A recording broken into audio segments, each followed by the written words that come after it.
does shine. It's bright in here. Here's Washington, drives inside of Vinny Johnson. Three-point shooting late tonight. I expect him to break loose. Speaking of breaking loose. Turn the corner here. Away into the clear with the killer crossover. The crossover, a move based on quickness and fakery, is a lethal weapon used by the game's best ball handlers. Those who master it have been called ankle breakers for their ability to send defenders falling in embarrassment.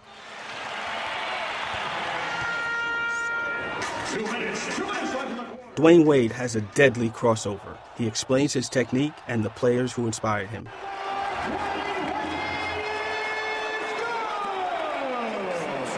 First of all, the crossover is effective because it gives you space. What I'm doing mostly is I'm coming at a guy and I'm acting like I'm going one direction.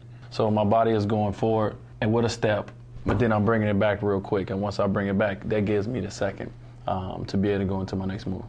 Well, who inspired me? I mean, I would have to say probably Allen Iverson probably inspired me growing up because, it was a time, it was more legal then to do some of the things he was doing, but it was a time when he came out with the hang crossover. When he first came to the league, he was doing that crossover, and what happened, the refs were starting to call carry. I just remember being able to do it all of the time, and then once it got that effective, then that's when it started getting called a lot. It was cool. He had commercials about it, so he kind of broke it down so you can see the breakdown of how to do the crossover. For a guy to be that small, to use his crossover to get airspace to get up into his jump shot over bigger defenders. At the time, I was very small, so not only was it cool to do, it also was something I can use in my game. I remember the one that he crossed Michael Jordan over twice. He crossed him over this way and he crossed him over the other way and he hit the jump shot. So that also made it cool for everyone to want to do. I used to always tell my friends, when I get on that stage, I'm going to try my move on the best. And I never forget the play. I never forget coming off the screen and him switching and Phil Jackson hollering his name, telling him to, switch out on me. And then I gave him the first little one, and I seen that, he was biting on it. And then I hit him with the second one and made the shot.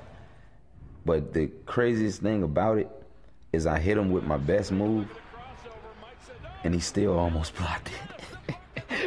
That was so crazy about it. That just let you know, how great of a defensive player that he was. I first learned the crossover at Georgetown. I had a teammate, Dean Barry, and man, I had to guard him at practice. He was a walk-on player. He used to hit me with it all the time, every day. And, at some point, my ego, I'm not going to ask this guy how to teach me how to do it. But at some point, I was like, man, the move is so vicious. I got to ask him. The first time the crossover came was, it came in stages. I think seeing John Stockton, I would drop it. Seeing, Kenny Anderson, I would give it a little shoulder action and change directions. Seeing Tim Hardaway, I realized I need to get a little lower to the ground. Who has a better crossover, Dean Barry or Allen Iverson? Yeah, you ask Allen, he'll probably say him, but the student can never beat the teacher. I have the best crossover by far, ever, because I put it on that platform, on the biggest stage ever. Tim Hardaway has the best crossover.